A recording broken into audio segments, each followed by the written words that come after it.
All right, boom, we're on Squeeze the Neck podcast, and we are, well, London-ish, right? Yeah, just outside, sort of like Heathrow way. Yeah, cool. So we're going to have a bit of a mess around with the mics because there's two. Obviously, there's three of us today. I'll let the boys introduce themselves, and we get going from there. My mate on the right, tell us who you are. How you doing, guys? Go on, hold it, mate. You're good. Oh, wicked. You got hands, right? That's it, man. I got hands in the ring, bro. Got hands in the ring. Tony Bange. What can I say? Yeah, won an IBO title, UBO World Champion, highest achieved Sikh boxer, and yeah, looking to do big things in the sport now, bro. My Ready guy. for big So, fights. you said highest achieving Sikh fighter ever? Yeah. So you got big shoes to fill, son. Tell me, who are you? Prince Patel. Well, first of all, if you don't know who I am, you've been living under a rock. I was going to say, don't be shy, bro. Yeah, Come on, but, let's go. Name's Prince Patel, first and only Indian to win a Commonwealth title, Intercontinental title, and World title. Bosh. Now, that's a hell of an introduction. So what we found out as well is we used to box at the same club and probably at the same time. So we get into that. We'll get into that in a bit. But before we do, you've got a hell of a nickname, Mr. Tony Montana. You kind of like came in all subtle and like head down, and I've done a bit of this and I've done a bit of that. Tell us about the nickname before anything else, mate, because we get into it today. That was actually given to me by Ozzy Javia when I used to go down Dell Youth. He used to call me Montana. And yeah, it just sort of stuck with me. I changed it. I think it got changed like just before I turned pro, but I was always been like nickname was Tony Montana. Okay, a good nickname, isn't it? It's good nickname. nice So nickname. I tell you what we do. We get into it where there's two guests, and I'm trying to sort of like bounce between the two. Let's go back to the beginnings where you're both from. Are you both sort of born around this area? Yeah. So I'll give the mics over. I grew up in Hayes, West London, and Prince was from, where are you from again? Acton. Yeah, Acton, so Ealing, not that too sort of far from each other, yeah. Literally, yeah. That bit of it. So we always knew of each other. We got a lot of mutual friends. We've grown up pretty much quite close. Nice. So you said Hayes there. Hayes is a big one for me. Hayes, I actually had my first ever win as an amateur boxer. So Hayes, shout out to the Hayes Massive. They was always fond memories in me. I got robbed in Woking before that, but that's a story for another day. Mr. Prince Patel, you've been sort of, well, not a controversial figure, I wouldn't say, but you speak your mind, right? You give it a big one at times. Like, I haven't seen you sort of in the public eye as much in the last couple of years. Is that sort of by design, or is that kind of the masses trying to hush you up? Bit of both. I've been around the world knocking people out in their own country, fornicating with their women as well. But that's what I've been doing. I'm picking up championship gold in different countries around the world. There's Ghana for one of them. I see Amir Khan's doing a show out in Ghana on the Zone. He's obviously looking at my blueprint of picking up championship gold in different countries, and now he's starting to promote people out there. I got you. So, like, sorry, I sort of jumped away a bit there. Where did you start your boxing, mate? Are you? Elsewhere wasn't your first club, was it? Started at Northolt, had 19 for them. Then went to Dell Youth, won them a national title. Then went to Repton. Then went back to Dell Youth. Then went back to Repton, won them a national title. Then went to Earlsfield, won them a national title. Yeah, that was pretty much it. And why jumping about all over the place? Is this a controversial type thing? Yeah, and no. I believe like I'm like a sponge. I like to absorb all the knowledge of everyone. So a lot of people say that like I'm quite like difficult to work with, but I'd say nah. Like I would listen to anyone. You can learn from a homeless person on the street. You can learn from anyone, like literally. So when I'm at these gyms, I'm listening to all these people, like, and they were all knowledgeable people. Like Sid Khan at Earlsfield, he's produced multiple national champions. Home of champions. Home of champions. I produced the national title for them as well. Like you're part of the firm. You can stay. Literally, yeah. But there was a lot of good talent around there when I was there. There was Kurt Garvey, there was Joe Joyce, Louis Adolphi. They were all great fighters, and they were guys that I was looking up to as well. And I remember boxing for England once with Joe and Kirk, and that was in Northern Ireland. That was quite interesting. And every gym I was at, there was good fighters there. Like when I was at Dell Youth, you had James DeGale, George Groves. When I was at Repton, there's loads, like constant national champions and stuff. It's all great gyms, yeah. Well, it's interesting you say that, right? And we come back to Joe Joyce and the boys and stuff, because like Joe Joyce is obviously big figure now. He's fallen on some hard times in his bouts, and we'll get some opinions on that as things go on. But you said you're the first Indian champion. Did I hear you right there? Yeah, literally, yeah. But you were born in England. So the reason I say that is because, like, I spoke to someone, shout out Jamie Lawrence. He's a professional footballer, born in England, but represented Jamaica at international level. You respect him, yeah. Right, and he said when he went out there at first, they came round eventually, but there was a little bit of sort of like, you ain't really one of us. Do you know what I mean? Did you ever experience any of that, or are you Indian, like a native? Bit of everything, really, innit? Like some people in India, a lot of my Instagram followers are Indian. They'll comment positive stuff. then you do get some saying you're British, you're born in Britain. But at the end of the day, I've walked into boozers before, and no one, when I walk into the boozer, goes, "Oh, that's a really attractive English man that's walked in." Right. Normally, when like there's some women in the boozers, and they'll go to their friend, "Oh, check out that guy," they're gonna probably say, "Look at that really handsome, chiseled Indian guy," ain't they? So like, Ladies, comment below. You tell me. that's what I'm representing, isn't it? Like, so it's not that I'm ashamed to be British or anything like that, because I'm not. I believe it's one of the best passports in the world, but I believe, like, when I was in school, like, no one would call me English, would they? They would call me Indian. Gotcha. So, And it's when it suits and all that stuff, innit? Do you know what I mean? From all angles. yeah, from all angles. And I just feel like, as a kid, there was no representation for Indian fighters. Like, Tony can verify this.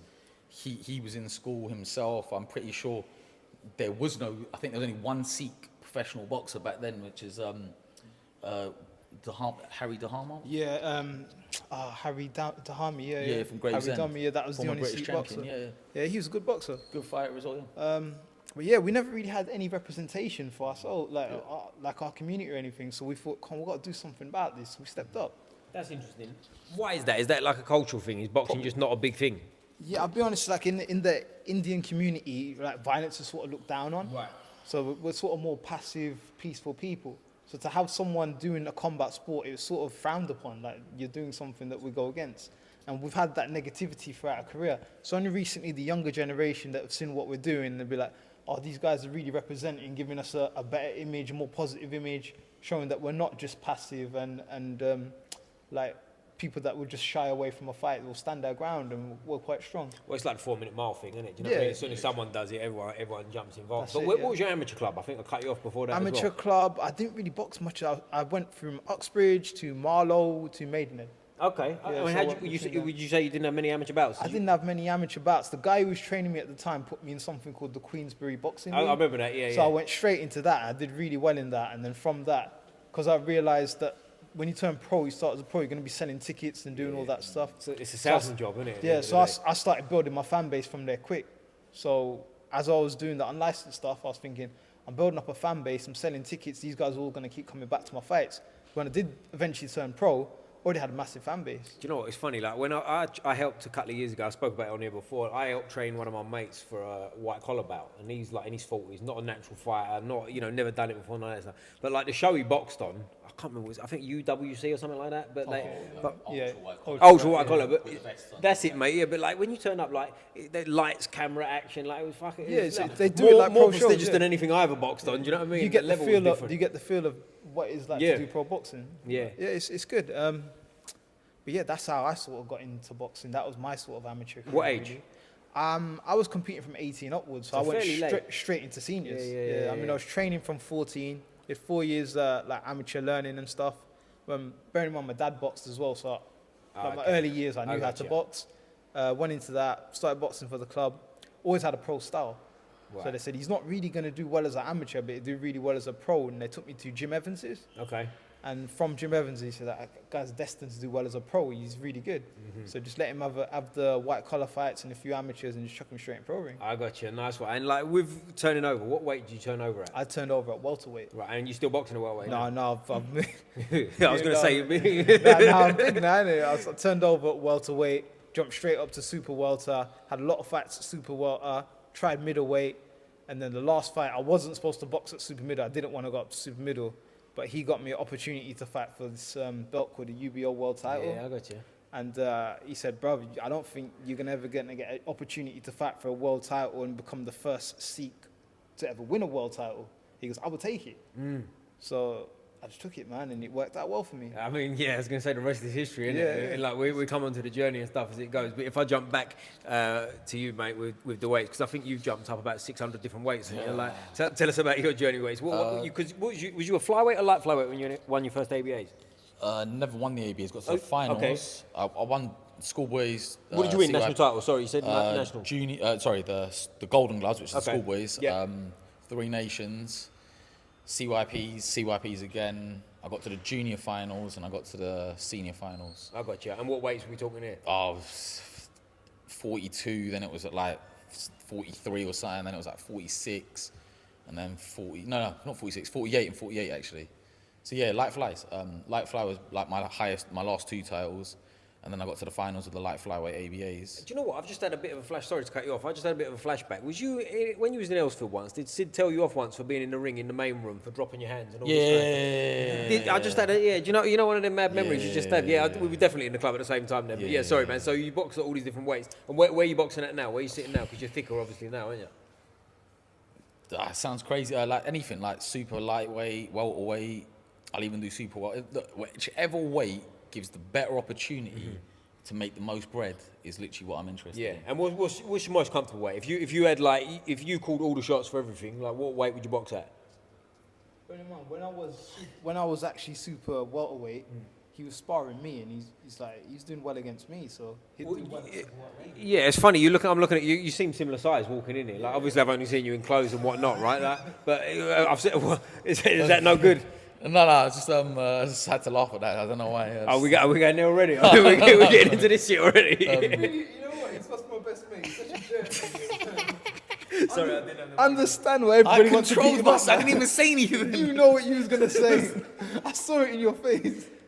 Oh, there we go. We get into it because I want to hear about the escapades of travelling the world. Like, I think you said winning world, taking their titles and fornicating with their women. We'll come on to that. We hold it. We'll come on to it because I want to hear all the escapades. But before we do, it seems like the more sensible out of the two. I'll just throw it out there with my mate Tony. So, when you won your world title and stuff, obviously it's a big thing being the first. Sorry, mate, I'll take that off here just so you can get on it. With was beforehand, was that a big thing, being the first Sikh World Champion, or did that sort of come about as you got there? That was the whole reason I took the gamble. Right. Otherwise, I would never have took the fight. But I've worded that wrong. I meant like when you turned pro, was that a big thing, or did that sort of come about as the journey went on? Well, that sort of from when I started, I always wanted to represent my community. Right.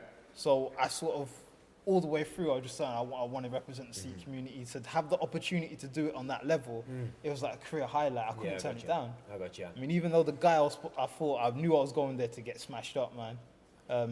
I said, look, there's an off chance I can win this. He said, he goes, bruv, just believe in yourself. You're a better boxer than this guy. He just punches really hard. So he goes, just be a man, don't be a pussy, and fight him, innit? So I said, all right, I'll do it. I'm not going to be a coward, bruv. But yeah, and it just worked out, man. And take us through the fight itself. Where was the fight? The fight was in Ghana, so it was a show we was co-promoting. And we had our fighters on the card, and they said, look, there's 2 fighters out here that want to fight for titles. Why don't you 2 fight him? And he just jumps in and fights anyone. He doesn't care. And I was a bit hesitant because obviously I ain't got as much experience as him. And I was like, bro, the guy, like, it's a big jump up. I'm already jumped up from super welter to middle. Now you're telling me to jump up to super middle against a guy with 100% knockout ratio. And he goes, bro, they punch hard, but he's not a better boxer than you. So just believe what I'm telling you. I'm good at matchmaking. I know how to match the opponents correctly, and this is a good match for you. You'll beat this guy. And it worked out. That's good. And how did it go, the fight itself? Points, or did you finish this man? I'll be honest, it stopped him. You stopped this man, yeah. And go on, tell me what happened in the fight, because it sounds like you're kind of blowing him off like, I beat him. Like, the first punch, he was in my corner, he's laughing. I looked at him and I thought, bruv, you've got me fixed. This guy's gonna kill me.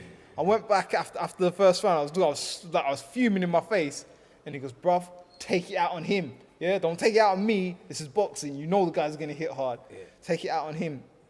So I went back out and I threw the hardest punch. I bit down, like, she just dropped my legs and I threw the hardest overhand right I could throw. I see this guy's eyes just go, man. After that, he sort of respected the power. And then I thought, okay, now he knows. Was he a local? Was he out there? Yeah, so they was all cheering for him. Right. They wanted him to win. Then I just kept smacking him. And I was outboxing him at one point. And because he couldn't land now, he turned around and he goes, look, you've hurt him. He knows you've got power, so he's being more hesitant and he's going on the defensive. And he just flipping, he said, forget this, man. Like, I'm going to lose. He didn't want to lose on points. So he just retired. Really? That's interesting. In his hometown as well? Yeah. I don't know. Something. A lot of people do that, though. Like, if they feel they're going to get humiliated and lose, they'll shoot their load quickly, make it look like they're doing really well. And then they'll, like, in his fight, from what I saw, because in the first couple rounds, I thought, Tony's getting fucked up, man. That's truthfully what I thought. And then as it went on, I could see the guy was slowing down. He's not as sharp now. Tony's able to counter him with some shots of his own. And then the fight's, like, gone, like, all in one direction towards Tony winning. And then the guy just sorts of, doesn't come out for the next round. Yeah. And then... basically, he's sort of thinking, I don't want to take the humiliation of losing to this guy. I'd rather just retire, like... I don't want to lose to this guy. Do you know what? It's quite mad you say that because It's arrogant, really arrogant. That's what I was just going to say. It's like arrogant, it's almost like a big-headed thing, isn't it? Yeah, Like they don't want to take it properly. So It's a coward's way out. Yeah. I mean, and especially this day and age, we've had like recently. This will come out a bit late. But we've had recently like the Eubank Ben Jr., which maybe we'll get into at some point. But Eubank Senior spoke a lot about sort of Warriors Code and don't quit and stuff like that. And I think that needs to stay true in boxing, doesn't it? And in life. It's the fighting sport. Your character in the ring is who you are. So the way you handle the fight, that is who you are. Yeah. So if you cower, you're a coward. Yeah. If you go through the battle, go out on your shield, you might lose, but you are a warrior. You went out on your shield. And there's nothing wrong with that, is there? At the end of the day, do you know what I mean? If you've had one white collar bout. Too much people have got this thought in their head that if I lose, people are going to laugh at me, going to do this. If you give a great account of yourself and didn't get the decision, it's no shame in that. But that's what I was going to say. If you've had one white collar bout, you've done more than most people that criticise boxers have ever done anyway. So let alone fighting at that level. But like, if we go back a step, like when you first turned pro, like what was the goals when you turned pro? Did you think you could be a world champion? I'll be honest, I didn't even want to box. It wasn't something. No, he knows how I got into boxing. I sort of got pressured into it. Right. Okay. So a friend of my dad's. He was quite well known in boxing, and he said, like, put him in boxing, he's going to do really well. So I ended up boxing, and it was just purely at the fact that I've been pushed into it, I'm going to have to do it now. And I was talented at it, but I always knew that it's going to be a hard sport, man. And I've got so much easier roads to being successful. Right. Like, I come from a family very well off. We've got a lot of businesses. Do you? Okay, that's interesting. Because again, that's quite rare for boxing. Isn't it? So for me to go into boxing, I'm sort of like, why do I need to suffer in a sport when I'm going to have a great life not even being involved in the sport? But it was the fact that, to represent my people would be like a dream. Like my whole family wanted to see me do this. Let me just go for it and do it for them. That's interesting. And at 35 now, you said you were, right? Sorry, I've exposed you on here and I'm being 35 years old now. Like, how long do you see yourself hanging about in the sport? I've probably got another 4 or 5 fights left. Oh, really? Okay. You know what? I want to walk away now. Yeah. Do you still feel good? Because you look, I mean, both of you look fresh in terms of like, you know. Yeah, we never took too much battle damage. But in regards to fighting, I got 4 or 5 fights. But I want them to be fights that mean something, like of a big magnitude. Otherwise, I'm just not interested. Yeah, I got you. And do you want more world titles? Is this something? I would like to go for one of the major ones. Well, the one I got, the fact that I've got that would qualify me for it. Is it intercontinental title? Basically, because usually the way it works is you get. Should I wait for that? His ranking on Boxer is very high, so he can get approved for like pretty much any WBA title, any IBF title. Bar the world, because you have to be in the world rankings. Right. Hence why Manny Pacquiao's just been put into the WBC ones. He could get pretty much approved for anything. That's interesting. Sorry, okay.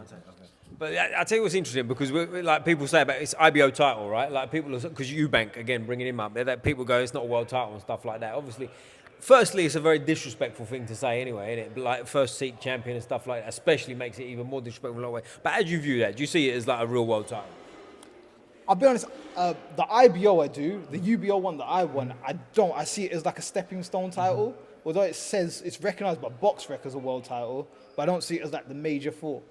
So it's like, how can I put it? You know, like, I like to look at it like, you know, in football terms, you've got the Premiership, and then you've got the Championship and the League One. That's and all exactly that. what. I would say the UBO's like you're in the Championship. Now you're ready to go compete with the Premiership lads.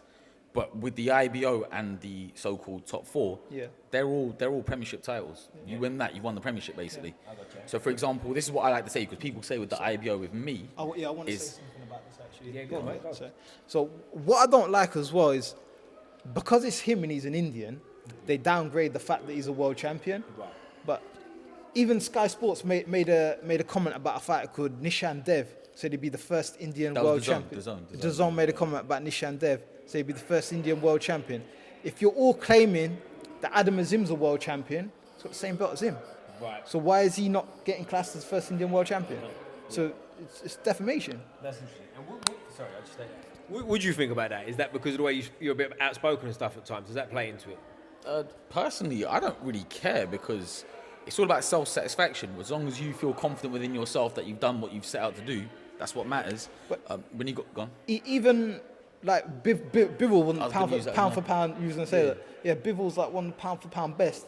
When he was fighting, Beterbiev, he was holding the WBA and the IBO title. Yep. Why would you bring that title in there if it wasn't on par with it? why would why would A lot of Alexander? fighters, Nassim's had it. Everyone's had it. Yeah. The really and truly, the baddest man on the planet is the heavyweight world champion. He has that belt. Why would Alexander Usyk, who is the baddest man on the planet, hold the IBO as well as the WBC as well as the IBF?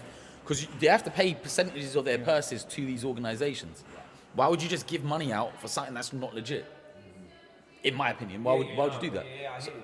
So, like for me, as well, like with you're bringing up like Usyk undisputed and stuff like Yep. this. One thing that comes to mind now, especially with the Saudis that are coming Yep. in and putting sort of a lot of, they spoke about like getting rid of all of it and having one champion, which It's not going to happen. it's not. That's what I was gonna say. It's not realistic, but like if it could happen, that would be the way to sort of end all of it. What, just have one One, like the old days, yeah. Like you go back 50, 100 years or whenever it was. Like there was one champion, right? Like, and that's world champion. Like I remember, like my granddad was a big boxing fan. He used to box the and stuff. belts bring more money for the fighters. Exactly. So what he used to say was like back in his day, like you know when it was Sonny Liston at the time, that was king of the world. Do you know what I mean?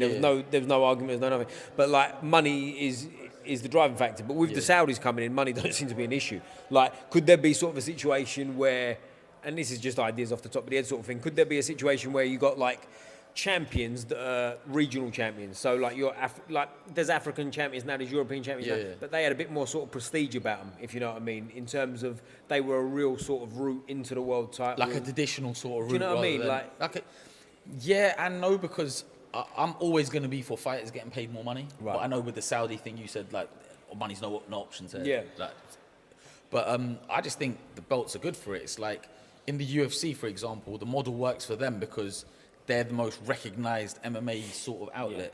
But then there's other world champions like they got one series. You got Bellator. There was an Indian who won the one series world title in Arjun Bulla, which made him the first first Indian MMA champion. Sorry? Yeah, they made a movie about They're it. making a movie about it. Yeah. He's making a movie about you. That's what I'm saying. But I'm all for belts there because it's like the best against the best, and let's see who really is the best now. That's why I'm all for it. I guess the way to do it is like, well, I guess the Saudis are already doing it, right? You, Until they got to fight each other, you innit? wouldn't get unified champion then if there was just one champion. Exactly. Yeah, well, he would in essence be the Yeah, undisputed champion yeah. on his own, wouldn't he? And they'd be like, yeah, it's tricky, innit? It's hard because like Dubois is a champion now, right? And I think him beating AJ changed a lot of perceptions. But Yeah, I before think- he I beat think AJ, it's like, are you a world The champion? belt would move hands so much that you'd never have a great fight. It wouldn't be fair on all the guys who've done it before. Well, I guess what would be tough as well is where it'd be hard for fighters to get a world title shot, right? Yeah. It would, Yeah, 100%. If there was only one world title, you'd be waiting forever to get an opportunity. Yeah. and Whereas the guy with the title, Yeah. pick and choose, you'd be fighting all the eliminators. Exactly. So the guy at the top might be in avoiding someone that could possibly beat him, and it's always a clash of styles. So one style might beat him, but might not beat the other guy. But you're getting another undisputed unification with the bar against Usyk. If the IBO wasn't a world title, would they be fighting for the IBO as well? It's interesting, isn't it? I mean, I guess, could you have sort of, I said European or African or whatever, Asian, but could you have sort of feeder belts that are sort of like, almost like your token to the chocolate factory? Do you know what I'm saying? I like it's it. tricky, Like, innit? in wrestling, there was the Intercontinental title. Right, okay. But we got that in boxing as well. Yeah. So that's why I like to say with my achievements, I'm Commonwealth, Intercontinental, and World Champion. Because in my opinion, the Intercontinental title is like a feeler to a world title. Yeah. It matters. In the IBF, they say the Intercontinental is just below their world title.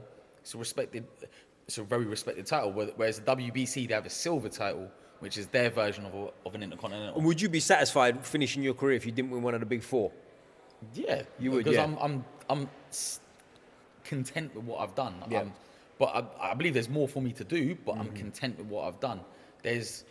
I'd happily fight for another IBO world title. Yeah. Well, it's interesting. And I asked Tony, it's like when you turned pro, I'm assuming like with your massive amateur experience. How many amateur bouts did you have? Only 53. 50. As a That's senior, a lot, it though, was isn't it? difficult to get matches. But it's a lot, though, isn't it? You say only 53. That's still a fair lump of. It's probably what Anthony Joshua had, isn't it? Something around that sort of Yeah, mark. he was on GB. He was. Box ring and getting pumped loads of matches Yeah, and stuff like that. so it's a bit different, and heavyweight is a bit more plentiful for people to fight in it. But like when you turned pro, I guess is what I'm coming to. Like, what did you want to do? What was your ambition? Was it world champion? Yeah, world champion. Yeah. I always wanted to be the first Indian world champion, and that's what I set out to do.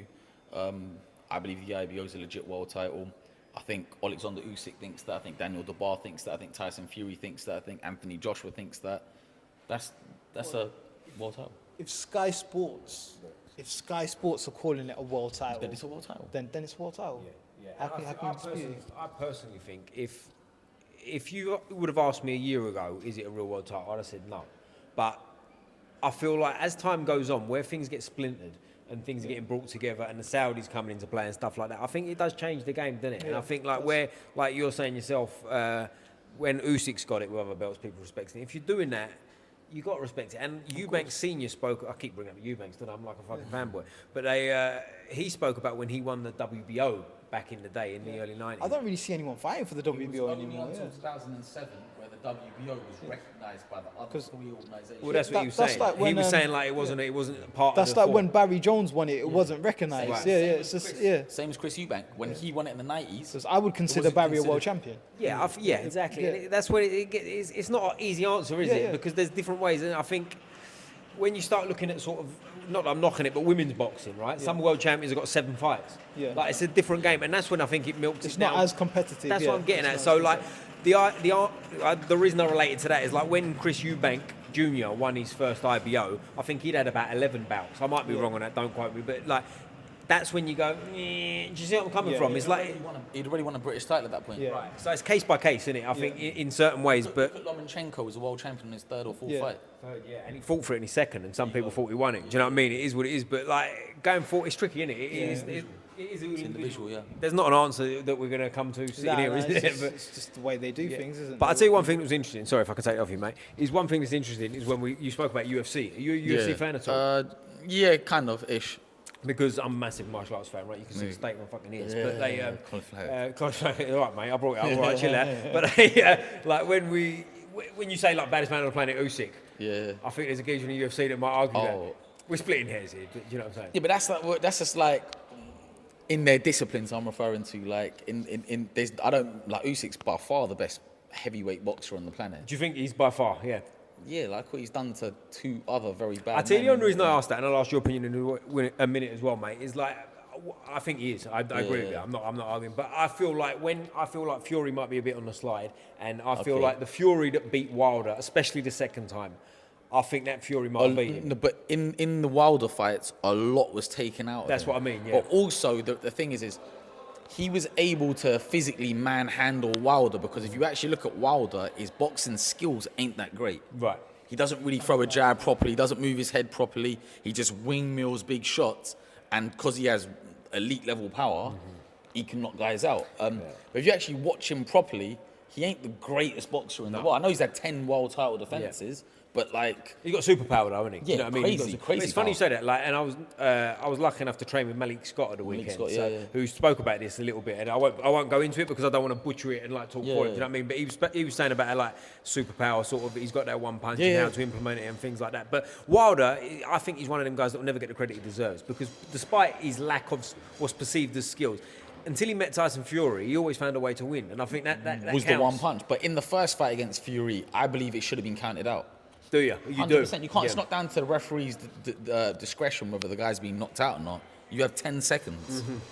If you don't meet the count by 10 seconds, you're knocked out. Yeah. So but You're knocked out then. Like. Yeah, and imagine, but you can go back in history, like the Buster Douglas Tyson fight. Was Yeah, like that, do you know what I mean? And the egg fry when that happened. Yeah, it's true. Some people say it was a long count. Yeah, and a part of me goes, it's like, I know it's a bit different, but with football, they've got the VAR thing going on now. I like the element of human emotion in terms of mistake. They done the VAR thing though with Charlie Edwards.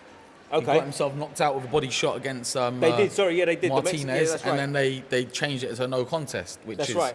Which is kind of crazy. Yeah. But I like the sort of, I guess what I'm saying is like the element of human error. Do you know what I'm saying? Like, it was what it was on the day, that was the call, end of story. Like we were saying about sort of warrior code, if you like. No complaining, no bullshit, it is what it is, end Have of story. a rematch and then Do you know what I'm get on with saying? it, That's what I'm getting at. What do you think of that? No, I agree with that. I agree with that, but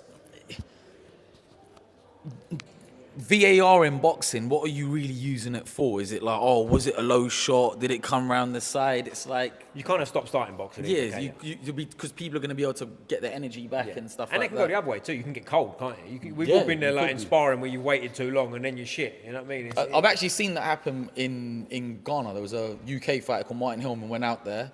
He was cruising through the first 5 rounds. There was a little power cut, and then 5 minutes later they continued. And then when they continued, the other guy's sticking it on Martin now, and it's like, oh shit, like the fight's just spun the other way. It looked like you was about to stop him, and now you were about to get stopped. Like, it was a close fight. Well, back in the day, the old Evander Holyfield, Riddick Bowe, right? We all seen that one, the fan man when he flew in and stuff like that. That's quite funny. But the one thing before I forget, actually, and I'll ask both of you, sorry, I keep saying I'll ask you and I don't, but with Usyk Dubois the first time, was that shot low? It was a clean shot. I think it was a fair shot, man. I think that should have been counted. I think that should have been out. But then you go on. I think Usyk did the right thing and made out that it was low when it wasn't, because he was gonna lose. Well, he did what he had to do. I respect it. The way I think is, if he was counted, he would have just got back up. I do. Yeah. And he would have beat the count and would have found a way to complete the round and get his rest. But what I'm gonna say, and like, I'm just gonna be blunt and honest with it. Like, Daniel Dubois had 2 fights where he's been hit with a jab and decided to go, you know what, I'm gonna live to fight another day. Like, one was our mate Joe Joyce. Yeah, Joe Joyce. Yeah. And you see someone like Tony who's had no backing, and even myself, when we're in fights and we don't think to ourselves, you know what, it doesn't matter because I've got a promoter who's gonna stage another $250,000, $500,000 comeback for me, where I'm gonna get paid big money again and all that. We don't get that. So when we're in there and you're saying the Warriors code, and this is how I still think is, you're in there, you're willing to risk your life when you're in there. If it meant I couldn't see again the next day to win a match, I would do that because you're in there to win. Yeah, and I think there should be given the highest of esteem, because I feel like 100%. In this day and age, sometimes people give people excuses. And now it's not, obviously, we don't want people to go blind, we don't want people to get hurt permanently. But I feel like, and we all know this to an extent, right? If you're sat here calm now, where it's kind of this, you're thinking about your life, it's a bit different. But when you're in there and the blood and the sweat and the tears is going, there comes an element you are willing to die in there, right? 100%. Look, pre-world title, if you told me to win this, but then you're probably going to die in 6 months' time or even in 6 days' time, I would have done it. You'd have took it, because I would have been in the history books and that sort of stuff. Now when I look at it, I think, wow, I was fucking stupid. Right. But like back then, that's what it was. It was like, I need to win this. But obviously, it's a massive weight off my shoulders now. But I believe that if you quit a fight, don't fight again. Yeah. Because you shouldn't be in the ring if you know you've been beat. If that's your limit, don't come back. Stop there, because you hit that point of fear where you thought that was enough. So you know how far you can dig yourself deep. You don't have to try again. You've already seen your limit. I tell you that's interesting. And there's a few sort of famous ones, isn't there, that have gone that way. Like, what do you think about the Ryan Garcia one when he got done with body shot by Tank Davis? There was a lot of debate on that, wasn't there? Did he quit? Did he quit? Didn't he quit? Whatever. Like, what do you think about that one? I think he was genuinely hurt. He got took out. Do you think? Because I tell you what, I did initially, but then I watched, because someone said, "Nah, he quit," and I watched it again, and I go, I think he might. If you can get up, you got to get up. What I'm saying is, if you're able to get up and you try to continue, and you spark that unconscious, then obviously you can box again, because you got caught with a shot, he blacked you out. You didn't quit, you got took out. But if it's that you're conscious and you're trying to get up, and then you're thinking, no, I don't want to take no more, then why are you going back in? We know your limit. Like. Yeah, I hear that. And there's an interesting one as well recently with Tank Davis' last fight. Like, there was a weird going on there. Like, what the I've watched that 4 or 5, not the whole fight, but the clip of it 4 or 5 times. And every time I see it, I go, what the fuck was going on there? Like, what was going on in that brain? I haven't seen that fight. Have you not seen it? Have you seen this one? So, in his last one, Gervonta Davis, he kind of like decided he wanted to take. Oh, his hair coming to it his was thing, like and his hair. And he tried to and he decided to sit on his knee, and it was like the whole thing. He wasn't counted though. He wasn't counted. That's what I mean. And like, it was a controversial decision at the end. People were saying if he was counted, he probably would have lost. Yeah. It was just a bizarre going on. And like, for me, before that fight, I was like, Tank Davis was one of my picks for pound, the best. And I know people criticise for certain things, but I just feel like the guy had everything. But it was a very strange fight. But I guess, like, I'm going on a tangent with a lot of things, but like, who at the moment's pound for pound up there? Because the fight that's about to go on with Canelo and Crawford is bananas. That's not going to prove who's better out of the two of them. It could do if Crawford wins, right? Yeah, but has Canelo been looking good in his last couple of fights? I don't think he has. He's clearly on a decline. He ain't as good as he once was, let's say 5-6 years ago. He's on a decline. I don't think it proves anything if either of them win. Yeah, no, I mean, if Canelo wins, size matters, right? There's weight divisions for a Yeah, reason. but Canelo was fighting at these lower weights not too long ago. But he might have been on some special supplements in the meantime, right? What are we saying about that? That's that special beef they're talking about, isn't it? Now, he's been at that weight, but you could tell that he ain't going to drain back down to that weight. It's going to kill him. He's too big now. And it's also a money thing too, right? At a certain point, he's got like, I don't know how much money he's got, but like some of the purses they're talking that he's earned is like, he ain't worried about money, so he'll do what he wants to do, wouldn't he? Do you know what I mean? At the end of the day, He'll be on his terms, do you know what I'm saying? Like, he's not, like, he wouldn't do, for example, I wouldn't have thought, I can't speak for him, but I wouldn't have thought he'd do any sort of rehydration clauses for anyone. It's like, No, you want to fight me, fight me. End of story. He's it, at that level, isn't he?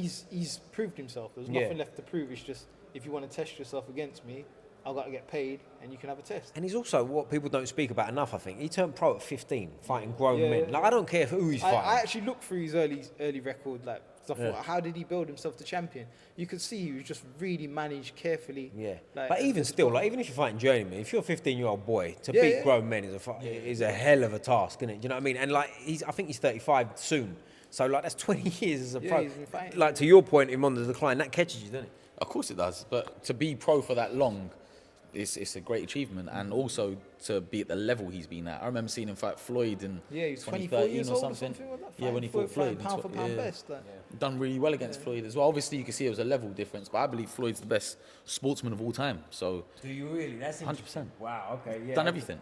Really? Beat like 26 world champions. Okay. 50-0. Gone. What's your counter responses? I think the pound for pound greatest fighter I've ever seen, I think, was Roy Jones. No. He's a drug cheat. Okay, fair enough. He's a drug cheat. Okay, that's a good point. But in his prime, I'd just go. Yeah, but we don't know. We don't know because he's tested. I hate this. I used to think this as well. Like, now Roy Jones special. I've seen him do some amazing Clark Kent type shit. Like, and I'm thinking to myself, hang on a second, but you're a drug cheat. Okay. You've been caught with performance enhancing drugs. You've been beaten as well many times. Floyd's never been beat. He's never tested positive for anything. Yep. It's like there's fighters that people go on about and they say he's really good. Like, I'm going to use Amir Khan as an example. You avoided Kell Brook your whole career. You were caught with performance-enhancing drugs, and you still got knocked out. Yeah. Whilst It's funny that you game. say that, 'cause if you look at a fighter like Andre Ward, the way he boxes, you wouldn't need performance because Yeah, it's all IQ. it's all skills. It's all skill. So there's Yeah. fighters out there who are actually really good, never have to touch drugs. Look at Joe Kolzagi. Yeah. Just a really good, awkward southpaw. Very good, very underrated as well. But then you got guys Knew how like to win, Amir yeah. Khan who are on the juice. And they're getting beat. So this is a guy you swerved your whole career, and you still got knocked out. Yeah. It is an interesting point. And when you start bringing in drugs cheats, my mind automatically goes, how many people was out there that didn't get caught? Do you know what I mean? Because we all know, listen, drugs testing in boxing, it might be changing now, but you've only got to go back 10 years, and it's like people used to say, it's an intelligence test. You just got to know when the test is coming. Look, there's some great fighters that have been caught with it. Guys like Evander Holyfield, but he was training with Lee Haney, who was a former Mr. Olympia. And Like he 7 or went 8 through a times body Mr. transformation. If you watch him when he's turned pro, Cruiserweight. he was like a gangly, you know, but... But as a heavyweight, he looked jacked. Yeah. Like, really jacked. Like, he looked very puffy, very watery as well with it. You can see it in a lot of fighters when they even weigh into today. Like, you can see when you look at their physiques, certain indications and stuff. But also, listen, I've sparred with fighters, and I'm sure you have too. Yeah. I knew them before they was, and we won't mention names because it's not fair, they're not here. You know what I'm saying? But like, I sparred with fighters that were not on steroids, and then I sparred with after they were on steroids and 10 kilos heavier. And it's like, yo, what? I sparred a guy on speed once. Go on, do it. I sparred a guy on speed, so he jumped in the ring. I sparred him once before I beat him up. the party drug, speed. Yeah, I don't know. It's like, What relevance has this No, got to he do was with like- enhancing? No, there's a I don't know what he was on. I thought I'll was he going tell to you the mention story. Speed, the I'll tell you the YouTuber guy, No, and he was talking about. there's that one drug that when you're hitting the guy, he doesn't feel nothing. Just keeps Do I coming need that up. shit, whatever And that he is? just turns into a robot. Because the last time I sparred him, I dropped him with a body shot. Then I Okay. sparred him again. And he goes, "Oh, I just need to go to the bathroom before." Who's this guy you're sparring? Is he even a boxer? Is he? No, I can't beat him He's out. a party animal, like. No, I can't beat him out. My mate now, innit? So I can't beat him out. But he knows who he is. This reminds me of I had this friend in the amateurs at Repton called Brett Beeden, and he beat Chris Congo 3 times. Right, yeah. Was he Navy champion as well? Juniors, but never won. Right, he lost okay. to Sam Maxwell in the final in the I think I seniors. was there when he won the juniors. I might Yeah, he won juniors I think twice. But what he used to do, I still got flashbacks to this. Is he was a lot heavier than me as well. He got to take it into consideration, and he's really tall, awkward southpaw. He would get girls to come to the house, and he would get them all drinks and everything, like get them popcorn and everything, and he'd spar me, and he'd take liberties, just to try and impress them. So I believe, what was he, like 71 kilos? No, he was only, I was 48, he was 60. Right, was he that light? Okay. He was light, but he Okay. was so tall. He was like 6 He was foot very one or tall. He was something. taller than me, yeah. I remember he being was around, tall yeah. and he was really good, man. And then, because he was southpaw and I was orthodox at the time, and I thought, nah, fuck this, man. I've got to go southpaw against a southpaw. And that was how I managed to like start learning southpaw, because I was tired of getting beatings. Because that's an interesting point as well. Like, side note, southpaws have a hard time against southpaws because They really badly do, They struggle, don't they? Can't But get the foot on the what happened to outside, Brett man. Beeden? Because that's a name that I never really heard of again. I speak to him every now and then. Nice guy. Is he still boxing? No. Did he go pro? Did he turn over? He turned pro. He had about 5 or something. Right. He just didn't really have the heart for it. Like, Is that right? Yeah. when we was younger, we'd go past bars and be like, we'd never drink and stuff like that. Then he, Is that the guy that threatened? What's his name? no, I wouldn't be. Okay, there's another guy. Threatened who? He told me about one of his mates in the gym that says, "I ain't got my money, mate. I'm coming to get it." I'll send your money straight away. No, that wasn't him. No. Who was that? That guy. Oh, okay, I don't know who that is. But To Mr. Pryor. oh no, that's someone else. He's actually boxing again. But Brett was really good. And I actually, when we was younger, I was born in '93. He was born in '92. And we'd always compare like age groups, like, Right. who's the best '93 born? Who's the best '92? By far, I used to say to Brett I was better than him, and obviously now I am. But back then, like, I used to say it, but he was definitely better than me. That's interesting. I'll tell you another one that fell off the radar. I didn't know him personally, but he always used to be around. I think he won an ABA title. He turned pro, I think he was about 12 and Tom Barker, I think his name was. From Tom West Baker, Ham. Tom Baker. Sorry, Yeah, sorry, Tom, not Barker, Baker. Now, Tom was good. He boxed Anthony Fowler twice, though, in the finals. Yeah, Ginger Kid. Yeah, he lives down the road from me. He was at Repton when I was there. He had a brother called Joe as well. Joe was really good. But, I don't know. He as a junior, he was, like, fucking shit hot, like. But as a pro, I think he was about 12 and I was pro, wasn't he? And then he just stopped. Good. He just Was didn't there a wanna do story? it. He just didn't It's want to do it. same as Johnny Coyle. He was, like, 21-0 or something. One prize fighter. Just didn't want to box no more. It's mad, isn't it? It's a strange thing. I guess a lot of it as well, and the amount of people I spoke to on here as well, that, like, you have to pay sometimes to box as a pro, don't you? Literally, You're not making a living. both them guys were really good. Like Tom Yeah. Baker was a really good fighter. Johnny Cool was really good. I remember we all boxed in Poland once. Everyone got fucked up. Yeah, I got fucked up. Everyone got fucked up, and then Johnny was the only guy who fucked up his guy. Like, I was like, raw. Like, whatever you're taking, I need that shit. But Johnny was like, he was on form. But one thing I'll say about Johnny though is he weighed the same at 13 that he does now as a man. Like, he was he's one like, of them, yeah. he's like a welterweight his whole life. Like, Yeah, right. That's funny. There are people like that as well, like Yeah. the man children that get to sort of like I was 12. I was and like stop 28 kilos and I was 13. Like, Yeah. But what's like, I tell you one thing that comes to mind, like you said about backing and stuff like Yeah. that. Like with your background, you said like you got the Sikh community behind you, and like you're the first Yeah, Indian champion yeah. now. Like, how comes you guys ain't got backing behind you? We've got a lot of backing. Oh, but when you turned pro, did you have like sort of like? He means like was you full promotional pro? backing. Did we have? Yeah, sorry, I mean like in terms of like someone's looking after and you just give up work and you can just be a pro. Was that there? We did have that. Yeah, we did. He has like he comes from a very wealthy family, so like his dad like can just sponsor him a wage naturally just for him to do what he wants to do with and stuff like that. You don't want to sponsor a podcast by any chance, does he? No, but like we got backing in sense like stuff like that. Like my family's doing fairly well, his family's doing exceptionally well, and stuff like that. But it's more like, did we get backing like how Adam Azim's got, where he's got Sky Sports who are just pumping him, building his We profile. got financial backing we had, but exposure-wise backing we didn't No. get. Right. Whereas I believe if people were in our position of having to do the way we've done, they would just quit. And we've seen the proofs in the pudding. You've got guys like Daniel DeBar. Yeah, you're IBF world champion. Yeah, you won a WBA regular. But you've got quit in you. You quit against Joe Joyce with a jab because you knew there would be another opportunity and you quit against Usyk. One sec. If people actually saw what we see, so look at us two. You got a Sikh boxer, you got a Hindu boxer. The other Hindu boxers are getting pushed in their communities. What's his name? Niraj, isn't it? Niraj is getting pushed into his community. Look at the way he's exploded on the scene. He's got millions of followers. Even Nishan Dev, look at the way they've exploded on the scene. They just exploded. That was through one match that Matchroom plugged him as he's going to be the first Indian world champion. And this guy's already done it. Why didn't they plug him? And even with me, I've surpassed all of them. They plugged Vijender Singh, didn't plug me. It's a population of 1.4 billion people in India. So it's inevitable. Go look at the movie stars in India and go look at the movie stars in the UK. Who's got more followers? Go look at the cricket stars there and look at the football stars here. Because football's the biggest sport here, cricket's there. Like, who's got the most followers? It's the Indians. I think Virat Kohli's the third highest followed sportsman in the world.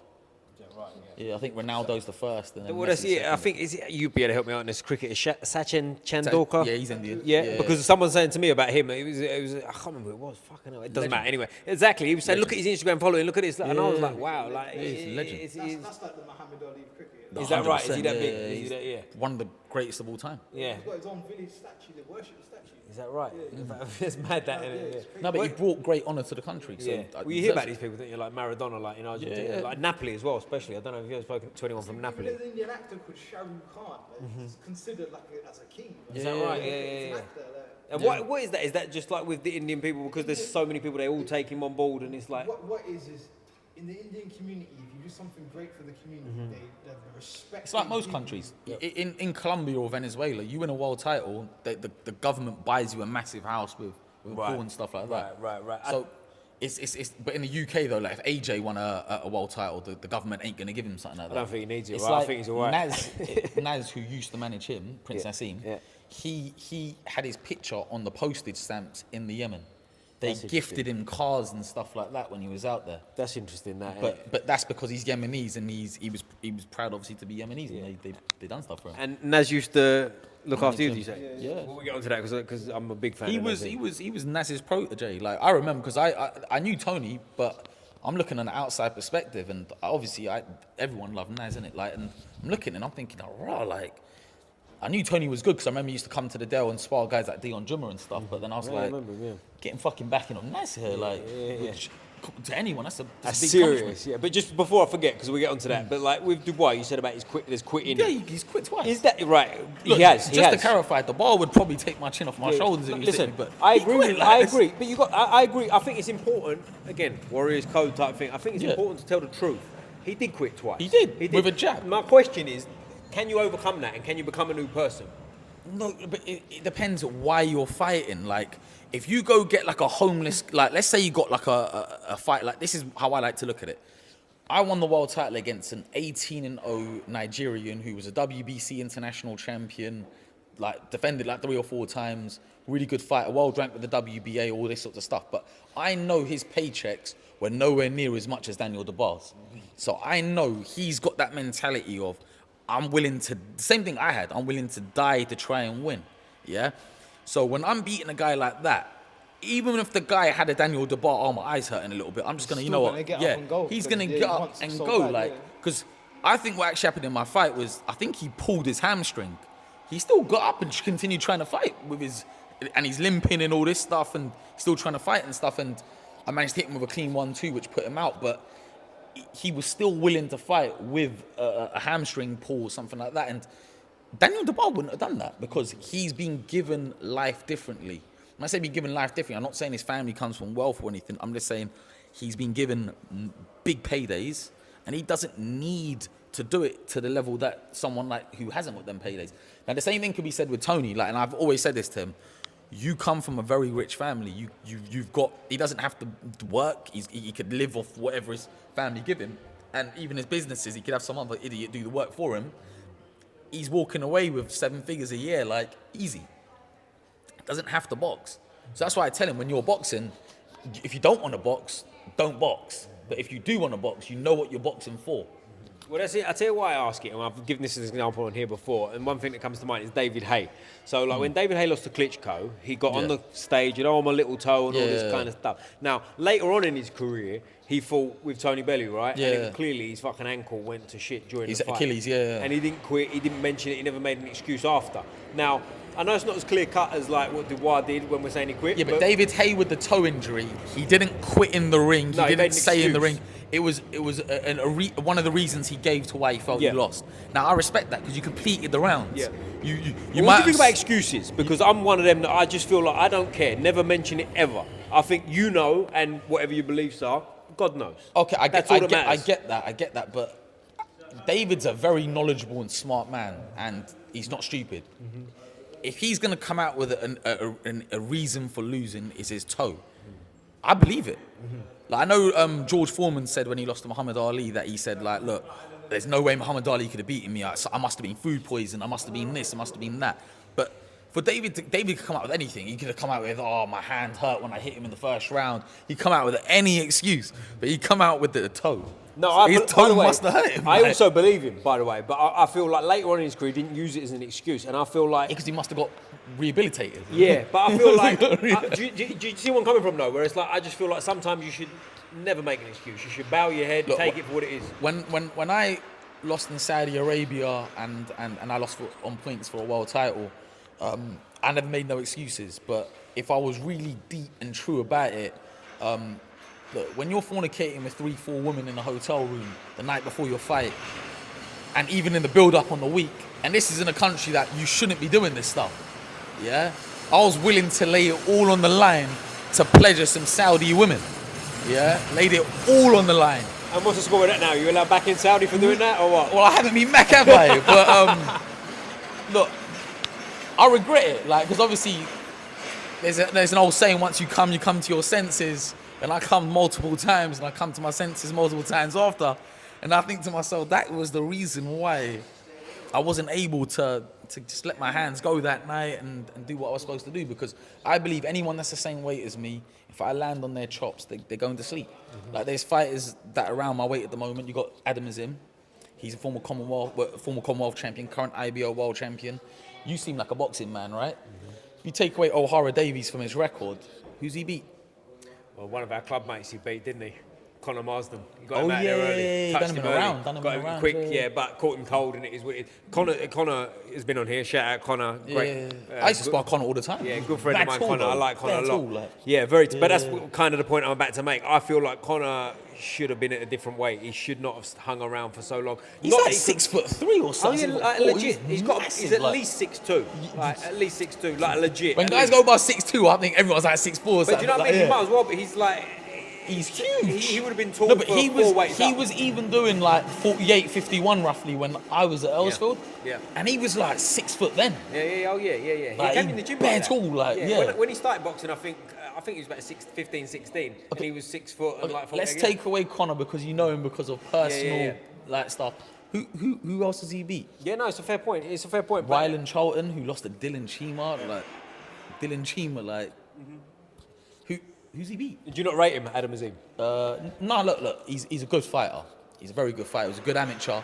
But I just believe, look, I've called out Amir Khan for a long time. That ain't happening now, is it? It's gone. Long gone. I'm willing to, he can weigh what he wants to weigh, but I don't think he'll fight.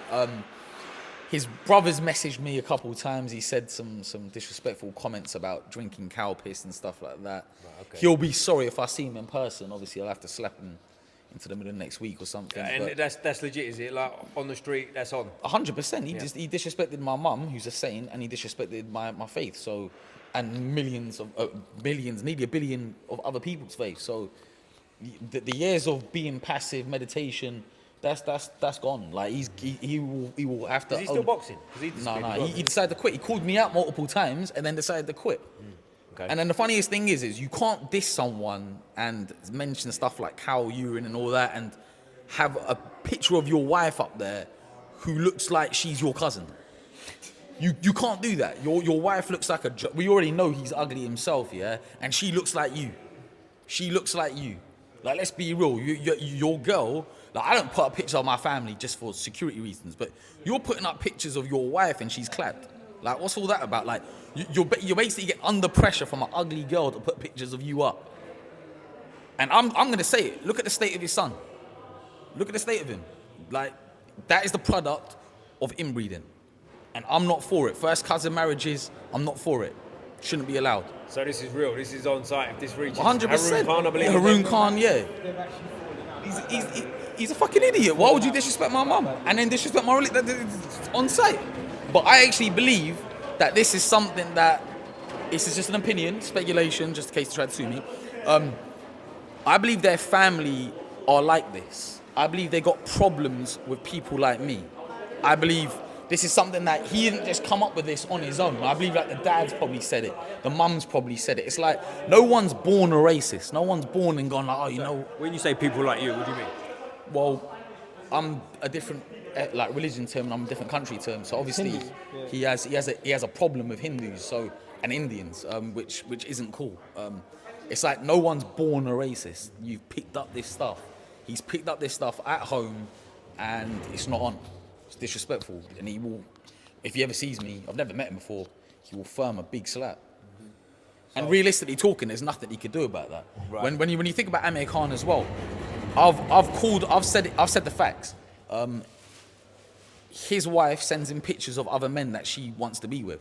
He said it himself on Twitter. It's not me saying, oh yeah, you know, we dissed your mum. No, she sent you pictures of other men she wants to be with. And that's the mum of your children. You're with this woman. And she's sending you pictures of these other guys. And that's not me making this up, because I could be sued if that's the case. But you put this on public record. Yeah? It's not my fault that, and I believe Amir when he said this. I believe Big A to the J's been there. I believe he blacked it. I believe he stretched it. And if that's what Amir's into and that's what he wants to be involved with, that's cool. But realistically, he will never say anything to me. He will never do nothing to me.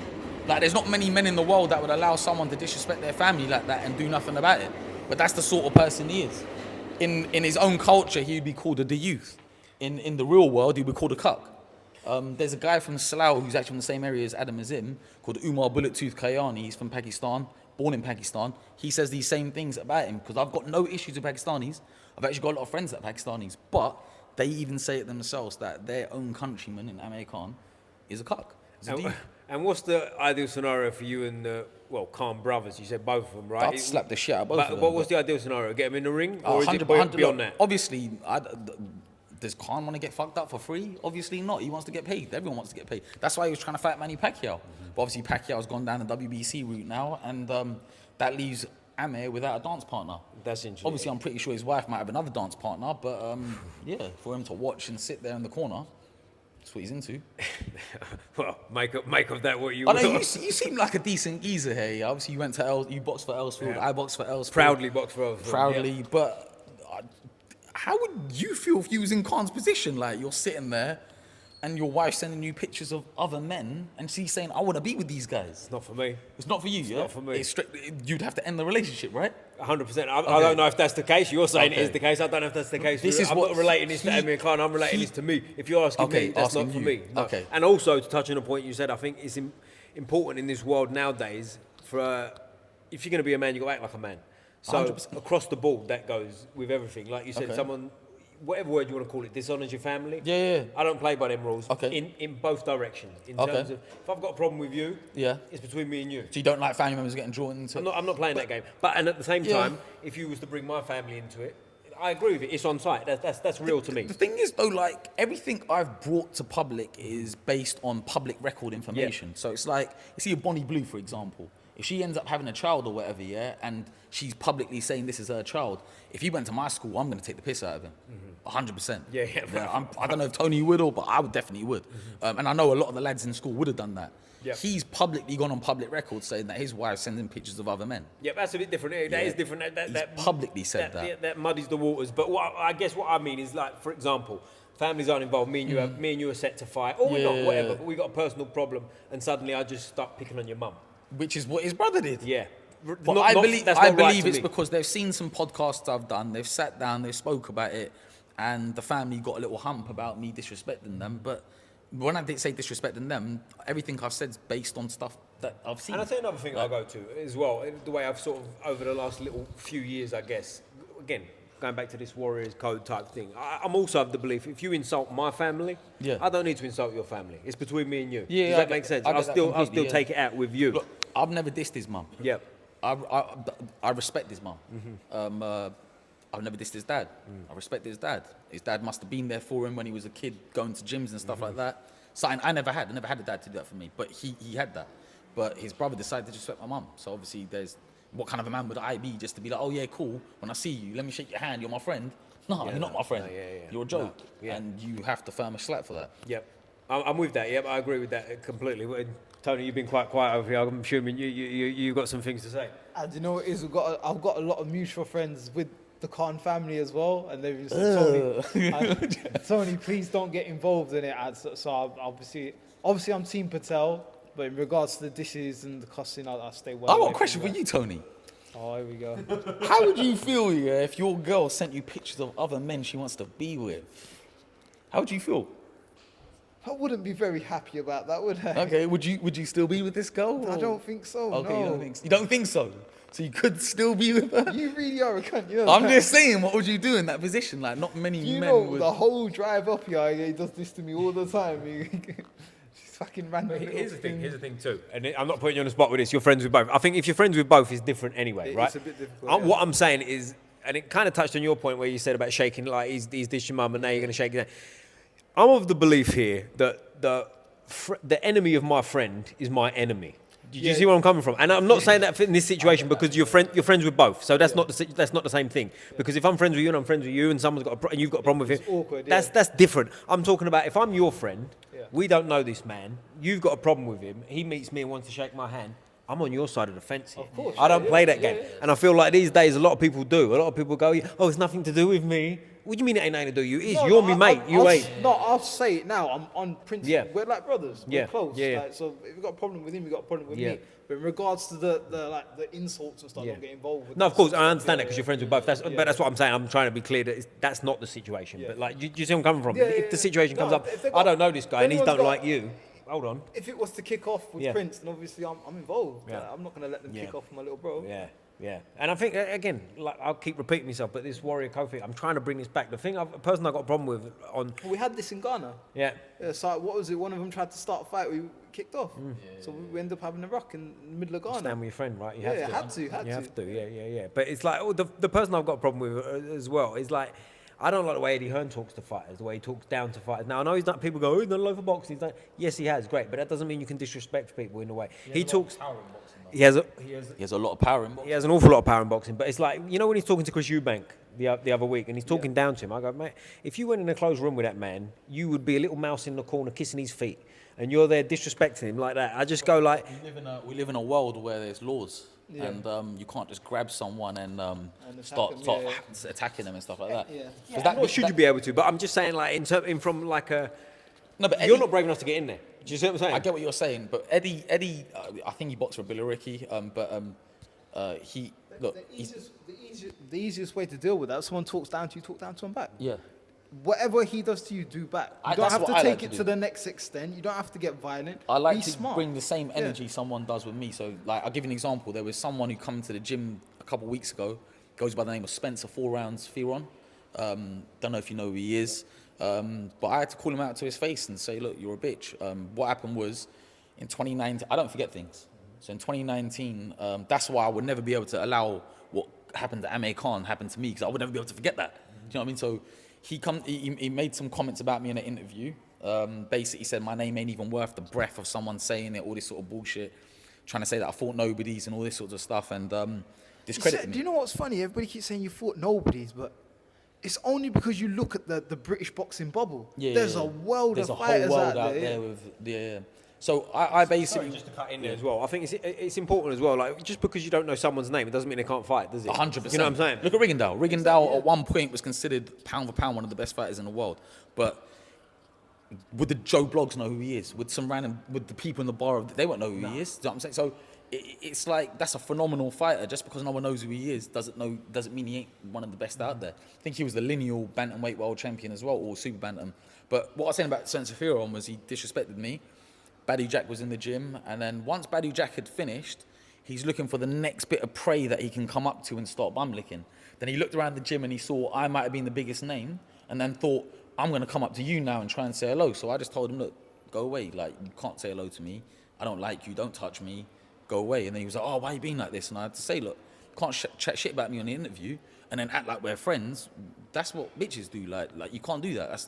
I don't accept that. I don't condone that type of behavior. So I had to tell him, like, you're a fucking idiot. You had 3 Southern Area title fights and got knocked out inside 4 rounds in all 3 of them. Yet you're bracing an opinion about someone that you ain't good enough to even lace their boots. So humble yourself. The kind of what you were trying to say about Eddie Hearn, but what Eddie Hearn's done for boxing and what Spencer Forehand's done is completely different. Eddie's made how many world champions? He's made how many great shows? Spencer Forehand tried to do shows and they were flops. Yeah, I hear what you're saying. I guess across the board, I don't like anyone disrespecting a fighter at all. Do you know what I mean? Like there's certain even other fighters for that matter. Yeah. Do you know what I mean? I'm not talking about don't tell the truth, don't talk opinions. And like if me and you've got personal problems, that's a bit of a different thing. I'm talking about like for the sake of it, like disrespecting someone else in that game. I think it's the wrong thing to do. I've basically built a whole career about disrespecting fighters. You have, but the reason I bring it up to you as well is I don't think you have in the sense of like I don't think you've put people down for the sake of putting people down. Like whenever I've listened to you talk, I've never listened to you sort of like go after someone's family, for example. Do you know what I'm saying? No. Do you see where I'm coming from? Like, if me and you are set to box, or we're not, and we're just around and we could, and you talk down about my skills, that's fair. That's not. It's understandable. Do you see what I mean? We're in the same game. Or what you've done in boxing and stuff Exactly, like that. that's fair. That's not what I'm getting at. But in terms of like disrespecting people, like Eddie Hearn was on there talking about how Chris Eubank Jr. don't train right, don't train hard. And, you know, you got, Okay, if you don't train hard. You can Yeah, but see he by has- the guy's he's just- physique he trains hard. No, but he's just saying that because he's trying to support his own fighter. Yeah. It's like me and Tony are going to fight, and I go, oh, you know what, Tony don't live the life, man. Krispy Kreme donuts. He's just. But you said if you and him are set to fight, Yeah. if me and him are set to fight, and you're just my hype man, Yeah. shut the fuck up. Do you see where I'm coming from? Yeah, but then that's like, you got loads of people who are like that. Angel Garcia, you got Sam Jones, who's a bit of a puppet for their Devin fighter. Haney's got that- Devin that- Haney's that, dad, Bill yeah, Haney. yeah. That's Bill Haney. It's his dad. Yeah, His old man no, doing there's that. another guy he had at one foot. It was like a reverend or something they brought with him. Fuck A knows. guy with a hat on, and he was like, yeah, it was weird, man. I don't know. hangers on in There's some crazy guys out there, man. Some fighters are bag carriers as well. Yeah. I know about them bag carrier guys, innit? But I'll tell you one as well is where we're going with the Saudi thing now. Like obviously the money comes with it, right? Now with that, like we talk about Naz. Remind me about Naz because we need to talk about it. But like, because the reason I bring him up because he made money. He came out. He done his thing, right? He didn't need to sort of bow the head or bend the knee, whatever you want to call it, to the public opinion. He did him, which we'll come to. But like with the Saudi money now, I do feel with like certain people, not the Saudis, obviously they're paying the money. People that are working under boxers, in promotions, whatever, they are sort of selling out a little bit in terms of they're giving up who they are. Like, I'll give you an example. Frank Warren Holding hands with holding hands. No, but you know what? That might be something they're into. I don't know. Like, and we live in the 21st century in 2025, and let love be love, innit? Like, if they want to hold hands with Yeah, another well, I man, was getting at. Yeah, I see what you're doing there. that's up to. Nah, but it's. I'm being serious. Like, it's up to them. If they want to do that, they can do that. But if that's up to them to have to. But I live guess with what it. I'm talking about is not that. I'm talking about more like sort of The people. fights being made. Yeah, more that's a more good people. thing, That though. is a As a good thing. I'm fan, not talking you about that. I'm should not talking love about that. I'm talking about people around it sort of hoeing themselves out. It's like they wouldn't do that. They wouldn't work with him. Oh, but you've paid me enough. Okay. No, but I believe that's the reason why a lot of fights don't get made. It's Okay. financial reasons. It's like I could go and offer Tony a fight tomorrow, and it'd be like something that wouldn't even entertain him. Wouldn't even put the petrol in his boat or whatever. Like it's just some Boat. bullshit. Oh, he's got a boat. Oh, wow. Yeah. But like what I'm trying to say is it's like what is like. He's gonna bait me out. Say, like, my whole career I went quiet. My whole career I was quiet about my stuff, and then he someone comes out and goes, "Oh, he's got money, you know. He's cut went off from. He's got helicopters and stuff." Helicopter. He said boat. You got helicopter as well. I think his dad's got No one. comment. No, okay. But now what I'm trying to say though is like it all comes down to money. Like I'm pretty sure if I walked into an office and said to Eddie Hearn, I'd like to fight X, Y, Z, I'm gonna bring you this much money, he'd be like, whoa, like let's make this fight happen. Do you know what I'm saying? Yeah. But yeah, it's just that's the reasons why people are doing that. Yeah, I and hear you. as fans, we should all be happy. We're getting to see big fights on a regular basis with the bests in the world getting on. I agree. We need to see these fights. We Like, do need to see these fights. I think Adam Azim was pulled from one of them shows because Eddie Hearn offered him, I think it was four different opponents, and he said no to every single one of them. And Adam Azim, by the sound of it, is someone that's on your radar. You definitely want to fight. At the moment, he's fighting, well, he's gone past this level, but he was fighting guys like Ryland Charlton and Conor Marsden's. He's obviously upped it to O'Hara Davies and stuff. O'Hara's a good fighter, very good truthfully, I know what he was trying to do. With the Amir Khan fight, it was the India v Pakistan thing that sells. Now, if Amir's not going to do that fight, then the closest thing to Amir is Adam Azim. That's what people are saying when I've been calling out Khan online. They're all saying Adam Azim or Hamza Suraz, but Hamza's too big for me. He's like super middle, like I ain't entertaining that. That would be a fight for me to entertain. That's for him. More than mine. Yeah. But even like with the Adam Azim fight, him versus Adam's a great fight. And to make it even better, if you wanted to do India v Pakistan, you could even do a full India v Pakistan card. Because I'd be happy to fight his brother on the undercard. That's interesting, isn't it? Yeah, so I wouldn't mind that. There are a couple other Indian fighters out there that are doing fairly well at the moment as well that could go on the undercard. It's a good card. But if you look at the undercards that Adam Azim's fighting on at the moment, I think they're pretty weak. I think a lot of boxer shows are pretty weak. If you take away like the actual main event, a lot of them are pretty weak. Like even Liam Cameron against Ben Whittaker, I think that was I know the first fight had a bit of controversy, but look at the rest of the card. I can't even remember any of the fights that were on the card. What do you think about that fight? Was that stopped early?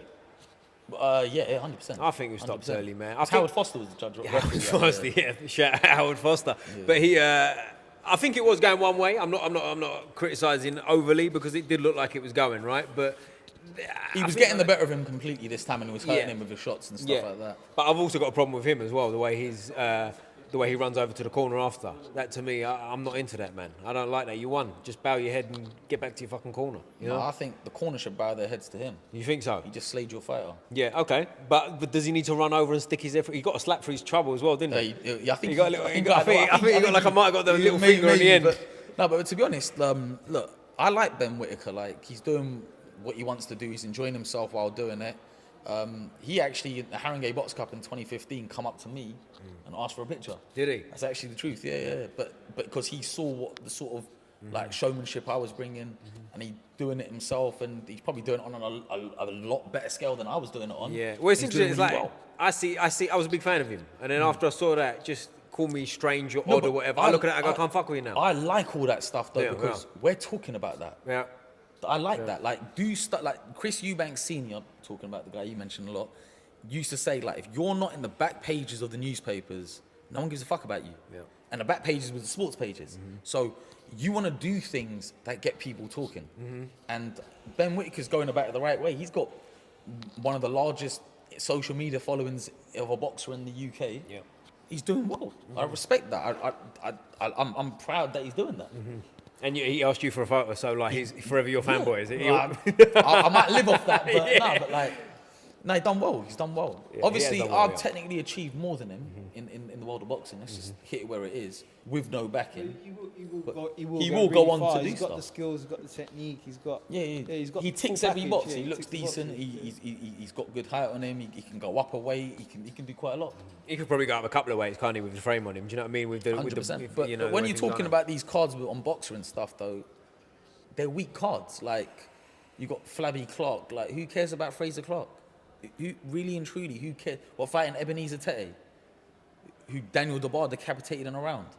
Like, he was on my undercards in Ghana. Is that right? Yeah, when I won the Commonwealth title, he was on my undercard. Yeah. And he's coming over fighting this guy, and it's just like, who is he? Yeah. You spent all that money to fly this guy over from Ghana for a guy that is British level.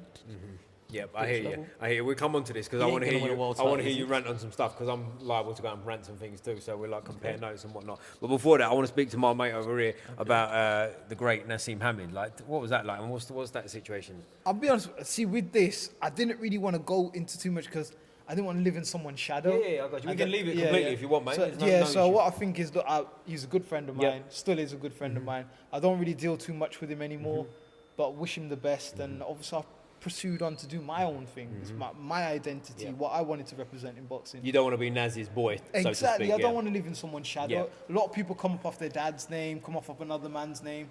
Self-made, made my own name. Didn't need to do it like that. Yeah, well, I'd love to get him on here, so if you can hook that up, mate, maybe Yeah, we'll reintroduce him later. But as I was saying, like with where you go and rants and whatnot, but like the state of boxing now at the top, not state as in it's in a bad state, but we've got Dubois, who fantastic performance against Joshua last time out, right? Yeah, decapitated him. I've spoken about this on here before, and I'd like your opinion on this too. When I say, Do you think Amir Khan was happy with that? You know, with A to the J, face down, arse up, in the same manner that he probably had his girl, his wife, the mother of his children. I don't know. Do you think Khan was happy with that, guys? What do you think? I mean, Because obviously he wouldn't be able to do that to AJ himself. Obviously. so like- what are you saying? He's got fantasies of Dubois coming around his house on a Wednesday night or something. No, Is that where we're going? I'm trying to say that we already know that based on what Amir said, that his wife met him in a hotel room. Obviously, what's a heavyweight world champion going to be doing with a girl in a hotel room? Some serious cheeks getting clapped there. Let's be real, guys. And obviously, it's big A to the J. That's blacked and stretched. There's nothing wrong with that. I'm just saying, obviously, that's what Khan's into. What's he into? What are you saying Khan's into? Which bit specifically? He's a cuckold, ain't he? He's a cuck. Like, Right. he's, So that's what I said to you earlier. You're insinuating he might have been excited that Dubois involved, or this is a separate case? No, I meant like maybe he's not a cuck, and maybe he's just angry that AJ took his goal, and he's a bit upset about that. And obviously AJ boxed the bar. I actually thought AJ was gonna win, and then obviously the bar blacked AJ. I thought AJ was going to win, and now the reason I say, not that I say he's stupid, I don't mean he's stupid by what I'm about to say next. When I say he's simple, in terms of he walked to the ring, he's a fighter that night. Does that make sense? AJ's a superstar, so AJ's walking to the ring. There's 100,000 people. He's got to deal with all of that. Whereas Dubois was just like, I'm just going to go and fight this geezer. Do you know what I'm saying? Like that doesn't the crown weighs heavy on AJ. Do you see where I'm coming from? Oh, 100%. So like for Dubois to go in there and take him out, kind of tied into what I said to you earlier about can you turn a corner of going from a quitter to this. I think he come through that in the... No. He got buzzed a little bit before he got stopped. But let's look at the bar before that. Like, before that. So Joe Joyce. Yep. Usyk. But before Usyk, when he fought Kevin Lorena. Yep. There he could have quit. Yep. He could have quit. I believe he should have been on the third knockdown. He should have been waved off in the first round. Yeah. What was it? Is his knee or something, right? His knee was given up, but he could have quit there. Yeah, He easily he could have quit. yeah. But that's different because he didn't think Kevin Lorena was a better fighter than him. It was just his knee was playing up. When he got made to give best against Joe Joyce and give best against Usyk, he was getting chiefed up. He was getting fucked up. I agree, but at the same time, after that, when he's fought Big Baby and Hrgovic and stuff, Hrgovic especially come through some shit, right? Yeah. No, but Hrgovic couldn't hurt him. Right. Okay. Imagine being a heavyweight, licking someone the right hand constantly like he did with the bar, and you're not knocking the bar out. Like, you're a heavyweight. You're a full size. Well, it seems like he's got a great chin, Dubois, doesn't he? Like even when AJ caught him.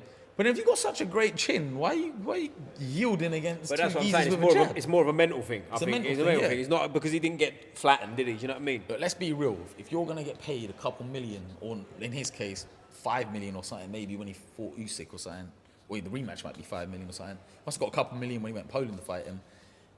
And your arm's hurting you a little bit. Are you going to be like, oh, I might not be able to use my arm again, never going to wank again or something? Or are you going to be like...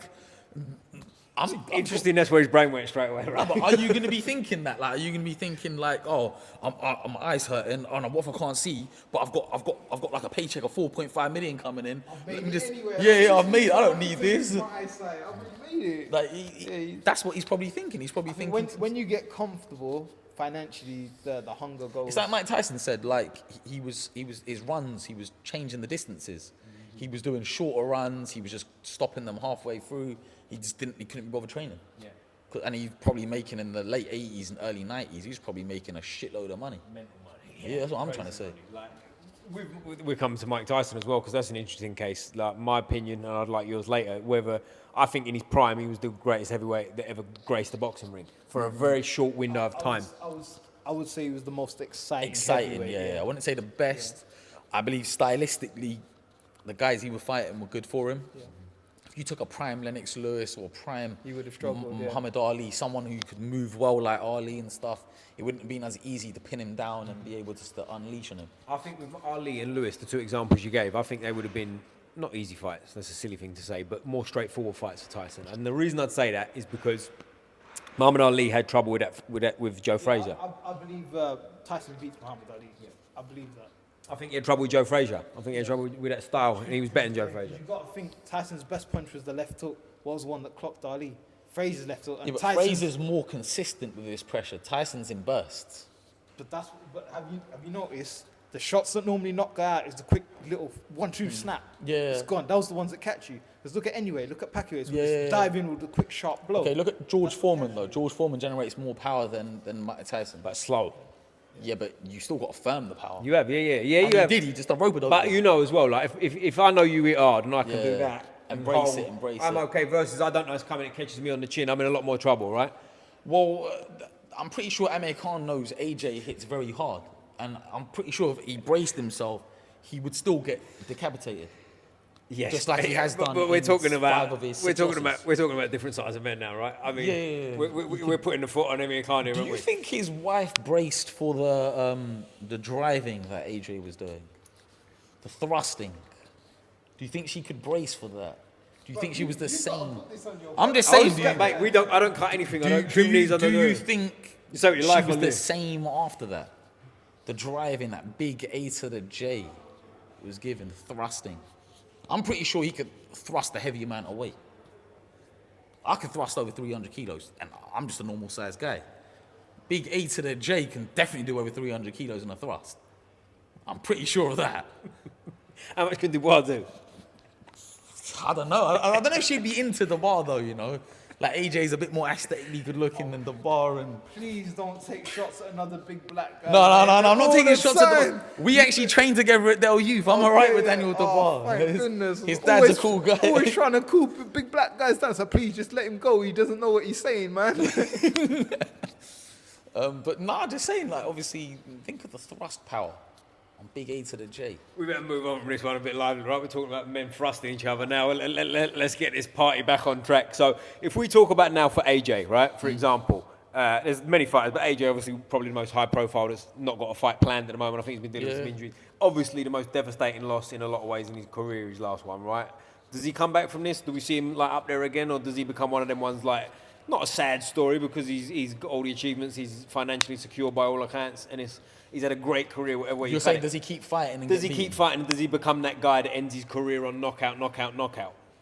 Nah, I think the guy's got too much of an ego, and he doesn't have to, like, if he's not ready to, look, let me rephrase that. If he's not ready to fight and he doesn't believe he can win, he just won't fight because he doesn't need to fight. Will he fight the bar again, do you think? Possibly, if the bar manages to beat Usyk, everyone's going to want to be fighting him. Right. I think there's more chance if he loses to Usyk. If he loses to Usyk, why does he need to fight him though? What, just to avenge the loss? Yeah, paydays, and I think he'll fight Tyson Fury. No, but is my he can pick. fight anyone and get a payday. He can. Yeah, he can. I guess when you say it like that, it's kind of stupid to think he'd do it for a payday because that's not the right way to do doesn't it. need It's it got to for be a like he wants that one back. It's innit? not like Amir Khan where you're broke and you have to take the Kell Brook fight because you got no money, you jump on the gear and you still get yourself knocked out. Do you know what I'm trying to say? Like, you know, I think people need to talk about that more though. Like, you see that with Amir Khan, like, you tested positive. Don't come out of a thing going, oh, it was just trace amounts. I could I'll have tell got you what's that strange from-" about that as well. Yeah. Didn't it come out like a year after the fight or something? It didn't come out to me. It was like a year It was like after it 14 come out. months Yeah, after, yeah. something weird, So right? he already knew that happened. Yeah. And he tried to brush that under the carpet, hoping that we didn't know about that. What was that, do you think? That was the last fight of his career, didn't care, he needed that to No, fight that fight. he could never beat Kell Brook. That's what why I'm saying. he didn't fight He him the whole needed way that. through. What I'm saying- But he fought Kell Brook because he was broke. He's Yeah, got but no what I'm saying, keys. mindset-wise, was he thinking, I need the money, I'll take this Probably, juice, yeah. I don't care if I get caught, I'll beat him and I'll sail off into the sunset. Well, he took the same thing Ryan Garcia took. And he got knocked out. He got beat. Yep, I got you. He definitely got beaten that one. So what kind of a man takes gear and gets knocked out? What kind But of a the man is argument to that would be is... First of all, a what kind of a massive man would percentage. take the gear anyway? Well, yeah. Massive percentage of guys massive on percentage gear. of guys on gear. Like I was quite naive. You know, it's like amateur boxing game. Like I think we're all quite naive to steroids, right? In an amateur boxing club, no one's taking steroids, are they? And when I say no one, I don't mean every single person you couldn't go through. Someone might go in a gym and they've got it, but it's not a culture of it. No, is but it? even in the pro gyms, like, I don't personally know anyone specifically in the pro gyms that's a Right. pro fighter that's told me, you know what, I've done. Like, I don't know anyone who's done any of that stuff. Yeah. If you're Is that gonna, an England thing as well? Like, are we quite, not naive to it, but are we quite behind? Because you go to, like, I've trained in America, and I won't mention gyms I've trained in for MMA and stuff, but like, there's a culture of it. well, they're all. I don't want to say everyone's on it, but there's a culture of it. Do you know what I'm saying? And I'm not mentioning where I've been, what part of America, anything like that. But there's certain gyms you go in, and it's like, it's not open that they'll go, here, take this. But it's to a point where it's like, if you ask, they'd tell. And you're training hard with these guys, and it's not like a secret. Do you know what I'm saying? It's like it's part of the, like, okay, for example, like we have Lucozade Energy, right? This is our thing. It's just in the gym. It's in the vending machine. It's kind of that kind of vibe. Do you see where I'm coming from? But over here, it's not like it's all, is it?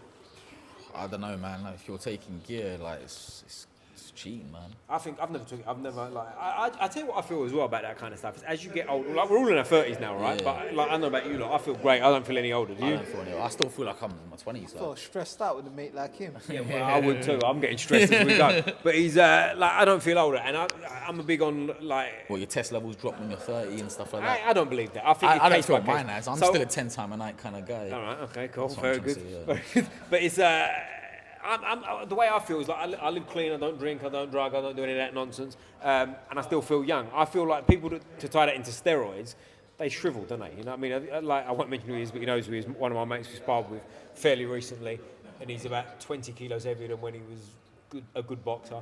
And I said, like, what's it do to you, the steroids? And like, he's open about it. He's not boxing. You know what I mean? He's just juicing. But I said, what does it do Was to he you? at Elsfield? He's somewhere around the area. That means he's from Elsfield. He's somewhere around the area, but he didn't box for Elsfield. Oh, he But didn't box he's, for Elsfield. But you know, whatever. He did box, not for Elsfield, but Rose Hill whatever. or something like that. Whatever. Small Nah, whatever. I'm not going to out Battersea him maybe. because he's not. I tell you why. I tell you why I'm not saying it. I'll tell you why I'm not saying his name. I tell you why I'm not saying his name because he doesn't box anymore, and he definitely didn't do it while he was boxing. Oh, so I you don't don't want want to it. Do you incriminate know what I'm saying? I that don't sort want it to get tied in like he was that. But Yeah, anyway, yeah. he whipped his meat and 2 veg out to show me, and he was like. Well, Now, I'm hang not on for a that. second. Well, I'm not for that. this conversation I'm not for even that. now. I'm hearing men looking at other men's choppers. And, I tell you the and situation. their I tell you the boobs situation. and- I said to him, "What does it do to you, like Well, he your shrunk bits his and nuts or pieces?" something. Does it, I said, Devilish by the look of that, mate. I said to him, like, "What does it? How does it affect you?" Sort of thing. He went, "Well, have a look at that." Boom. I was like, "Whoa, I wasn't ready for that." But I'm not about steroids, is what I'm saying. Okay. And the reason Saying that, I'm not about it.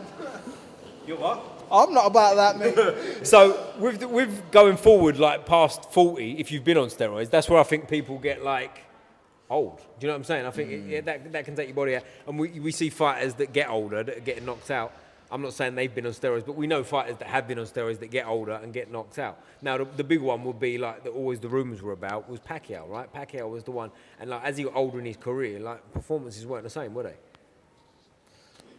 But I think that's just wear and tear damage with age, really. Yeah. Pacquiao started off at minimum weight, went up to I think middle, wasn't it? Light middle, I think. Light was his middle. heaviest. His heaviest world title was at light middle. Light middle. So that's 154.